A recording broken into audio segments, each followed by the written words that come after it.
ஷோரூம்ல வர என்ன பிரச்சனை? என்னடா ஒரு பேச முடிய மாட்டேங்கிறா. எனக்கு தெரியாம இருக்கு ப்ரோ. இப்போ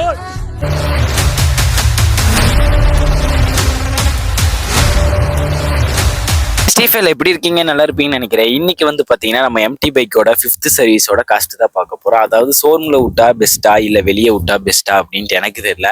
ஆனா 5th சர்வீஸ் இதுக்கு முன்னாடி பண்ண 4 சர்வீஸ் வந்து பாத்தீங்கன்னா வந்து ஃப்ரீ சர்வீஸ். இப்போ வந்து பாத்தீங்கன்னா 5th சர்வீஸ் வந்து ஃப்ரீ சர்வீஸ் இல்லை. அதுங்காட்டி இதோட காஸ்ட் வந்து ஷோரூம் விட்டா எவ்வளவு வருது அப்படிங்கிறத இன்னைக்கான வீடியோஸ். அதோட பில்லு வந்து பாத்தீங்கன்னா பேச அப்படியே வந்து பாத்தீங்கன்னா சைடில் பண்றேன். ஏன்னா நான் கையில் எட்டு வரலான்ட்டு இருந்தேன். மைக்கு அந்த ஸ்டாண்டெல்லாம் எடுத்தவ அதை மறந்துட்டேன். டிப்ரெஷன் மெயினான விஷயத்த டோட்டலா எவ்வளவு வந்துச்சு அப்படின்னு பாக்குறத விட ஷோரூம்ல விடுறது பெஸ்ட் இல்லையா அப்படின்னு சொல்லி கேட்டீங்கன்னா, என்னை பொறுத்தளவுக்கு ஒவ்வொரு ஷோரூம்ல ஒவ்வொரு மாதிரி வந்து சர்வீஸ் வந்து ஒவ்வொருத்தங்க கரெக்டாக பண்ண மாட்டாங்க, ஒவ்வொருத்தங்க கரெக்டாக பண்ணுவாங்க.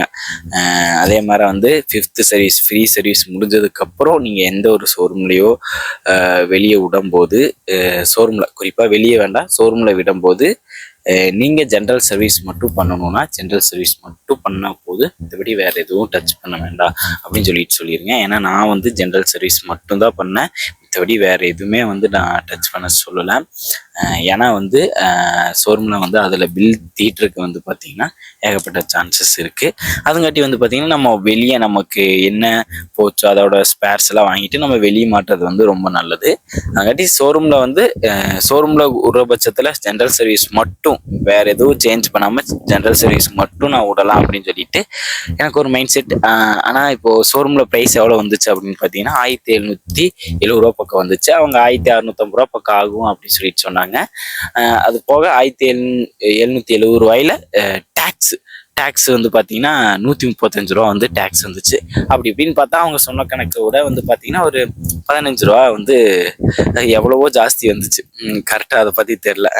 ஓகேங்களா? அதுங்காட்டி வந்து சர்வீஸ் விடணும் அப்படின்னா வந்து ஷோரூமில் விடுறது ஓரளவுக்கு நல்லதா, வெளியே விடுறதும் நல்லது தான். நான் வெளியே விடுறதுனா வெளியே உங்களுக்கு தெரிஞ்சவங்க கிட்ட அந்த மாதிரி விடுற பட்சத்தில் வந்து ஒவ்வொரு டைம் வந்து உங்களுக்கு, ஏன்னா இப்போ பைக்கை பொறுத்தளவுக்கு ஒரு நாளைக்கு பைக் இருந்தால் தான் வேலைக்கே போக முடியும். அப்படிங்கிற பட்சத்தை நீங்கள் வெளியே விடும்போது அவங்க டிலே பண்ணிகிட்டே இருப்பாங்க. 1 நாள் ஆகலாம், 1.5 நாள் ஆகலாம், 2 நாள் ஆகலாம், சில பேர்த்துக்கு 3 நாள் ஆகலாம். ஏன்னா வந்து அங்கே கஸ்டமர்ஸ் அதிகமாக இருப்பாங்க.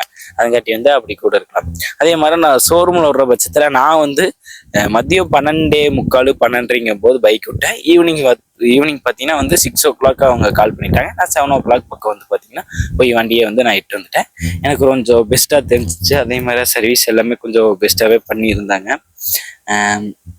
அதுங்காட்டி எனக்கு என்ன பொறுத்த அளவுக்கு ஒவ்வொரு ஷோரூமில் ஒவ்வொரு மாதிரி இருக்கும். அதுங்காட்டி வந்து முடிஞ்ச அளவுக்கு உங்களுக்கு அந்த ஷோரூம் பெஸ்ட்டுன்னா அங்கே விடுங்க, அப்படி இல்லைன்னா வெளியவே விடுங்க, அதுதான் பெஸ்ட்டு.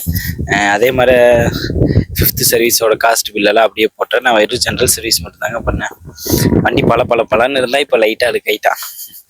அதே மாதிரி உங்களோட பைக்கோட சர்வீஸ் காஸ்ட் எவ்வளோ வருது அப்படின்னு சொல்லிட்டு மறக்காம கமெண்ட் பண்ணுங்க. ஏன்னா வந்து நிறைய பேர்த்தோட வந்து ஜென்ரல் சர்வீஸ் மட்டும் எவ்வளோ வரும் அப்படின்னு சொல்லிட்டு நிறைய பேர் ஏற்கனவே ஸ்டார்டிங்லேருந்து நிறைய பேர் கமெண்ட் பண்ணிட்டு இருந்தாங்க. நான் அப்ராக்சிமேட்டாக ஒரு 2000 வந்து